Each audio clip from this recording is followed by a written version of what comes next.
Sir నమస్తే అండి. మరి ఈ రోజున జగన్మోహన్ రెడ్డి గారు మాట్లాడుతూ ఉన్నారు. మెగా డిఎస్సిలో మొత్తం అవకతవకలు జరిగినవి, అది మెగా డిఎస్సి కాదు దగా డిఎస్సి. లోకేష్ గారు ఒక పోస్ట్ని కొన్ని లక్షల చొప్పున అమ్మేసుకున్నారు అని చెప్పి మాట్లాడుతూ ఉన్నారు. మరి అదే మెగా డిఎస్సి మీద సిబిఐ ఎంక్వైరీ వేయాలి అని చెప్పి కూడా మాట్లాడుతున్నారు జగన్మోహన్ రెడ్డి గారు.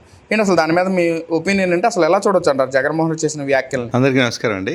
ఇది ఎలాగుందంటే దెయ్యాలు వేదాలు వల్లించడం అనేది మీకు ఆల్రెడీ వినుంటారు. ఇది సర్వసాధారణమైనటువంటి ప్రొవర్బ్. అలాగా ఉంది. జగన్మోహన్ రెడ్డి వచ్చి డిఎస్సి మీద సిబిఐ దర్యాప్తు అడగడం. ఎందుకనంటే ఏం జగన్మోహన్ రెడ్డి అసలు నీ మీద ఎన్ని కేసులు ఉన్నాయి? ముందు ఆ సిబిఐ కేసుల సంగతి తేల్చు ఫస్ట్. నువ్వు 7-8 సంవత్సరాల మించి 10 ఏళ్ల మించి నువ్వు బెయిల్ మీద ఉన్నావు, సిబిఐ బెయిల్ మీద. దాన్ని తొందరగా ఎక్స్పెడిట్ పిటిషన్ అయ్యి నా కేసులని తొందరగా విచారించి నన్ను నిర్దోషం చేయండి అని అది వదిలేసావు, అయిపోయింది. నెక్స్ట్ మీ బాబాయ్ హత్య జరిగిందని అతన్ని పట్టుకోవడానికి కర్నూలు దాకా సిబిఐ వస్తే నీకున్న అన్ని పవర్స్ని ఉపయోగించి అతన్ని అరెస్ట్ చేయనీయకుండా ఆపావు. ముందు మీ బాబాయ్ హత్య గురించి మళ్ళీ ఇంకోసారి సిబిఐ పిటిషన్ వేసి ఆ హత్య చేసింది ఎవరో కనుక్కో. ఫస్ట్ దాన్ని చేయి, తర్వాత ఈ డిఎస్సికి వద్దాం.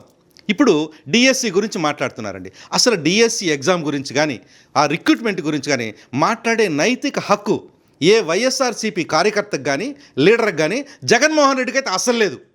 ఎందుకనంటే నువ్వు 2019లో నువ్వు ఎలక్షన్ గెలిచిన తర్వాత నువ్వు ఇచ్చిన మేనిఫెస్టోలో ఏముంది?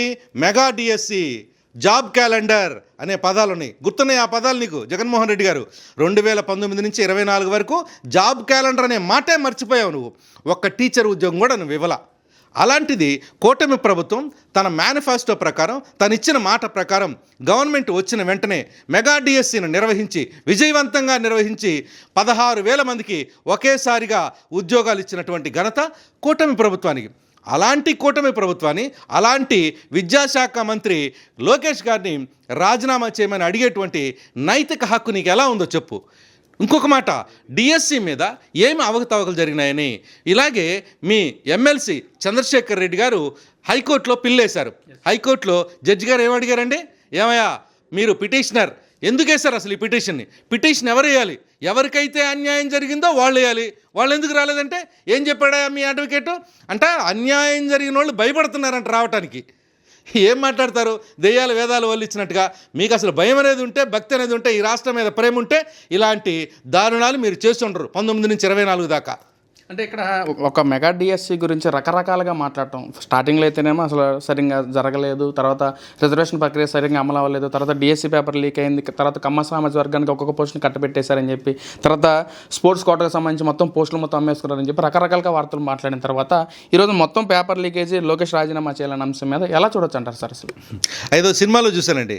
ఏంటంటే ఒక స్టూడెంట్ ఉంటాడు సునీలు, ఆయన ఏమంటాడే నన్ను ఎవరో తిట్టారు, లెక్చర్ రాజీనామా చేయాలంటాడు. గుర్తుందా మీకు? అలా ఉంది ఇది. ఎక్కడ జరిగిందో, ఏ పేపర్ లీక్ జరిగింది, ఏ ఊర్లో లీక్ జరిగింది, ఏ సబ్జెక్ట్ జరిగింది చెప్పవా జగన్మోహన్ రెడ్డి. ఫస్ట్ అది వదిలేసి నువ్వు పవన్ కళ్యాణ్ రాజీనామా చేయాలి, చంద్రబాబు రాజీనామా చేయాలి, మోడీ రాజీనామా చేయాలంటే ఏంటయ్యా పిచ్చా ఎర్రా నీకేమన్నా? ఫస్ట్ ఏ ఊర్లో జరిగింది, ఏ పేపర్ జరిగింది అవి నిరూపించు. ఆల్రెడీ మీకు కోర్టు ముట్టికాయలు వేసినా మీకు సిగ్గు లేదు. మళ్ళీ ఇప్పుడు ఏదో ఏపీ జంజీ అంటే ఇందాక వస్తే రోడ్డు మీద చూశాను, అది ఏపీ జంజీ కదమ్మా, వైఎస్ఆర్సీపీ గంజాయి బ్యాచ్ చేస్తున్నటువంటి ధర్నా. ఈ ధర్నాల వల్ల ఏమి ఉడత ఊపులు ఇవన్నీ మంత్రాలకు చింతకాయలు రాలవు జగన్మోహన్ రెడ్డి గారు. అంటే అదే ధర్నాలో కూడా వైసీపీ నాయకులకు సపోర్ట్గా జంజీ బ్యాచ్ కూడా ఏకమయ్యారు. ఆ జంజీ బ్యాచ్తో కూడా యువకులతో జగన్మోహన్ రెడ్డి ఏకమయ్యారు. మొత్తం కలిసి ఈ ప్రభుత్వాన్ని గద్దె దించే వరకు నిద్రపోమని చెప్పి కూడా మాట్లాడుతూ ఉన్నారు. నేను అదే చెప్తున్నానండి. మీరు ఒక్కసారి ఇదే మైక్ తీసుకెళ్ళి అక్కడ పెడితే ఎవరు యువకులో ఎవరు గంజాయి బ్యాచ్ మీకు మొత్తం తెలుస్తుంది. ఇవన్నీ ఏంటంటే ఊరికే ఈ ఉడత ఊపులు కూటమి ప్రభుత్వం దగ్గర చెల్లవు. ఆ కాలం పోయింది. ఇప్పుడు డబుల్ ఇంజన్ సర్కార్ ఇక్కడ నడుస్తుంది.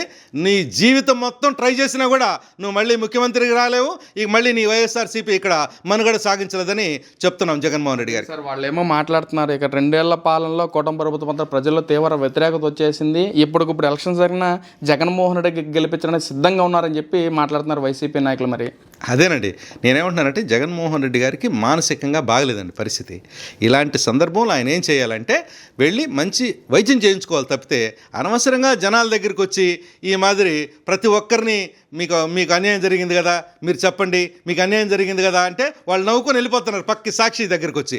నిన్న అక్కడ ఊర్లో పరామర్శకి వెళ్ళారు ఆయన, ఏది మన పొగాకు మద్దతు ధర అని చెప్పి.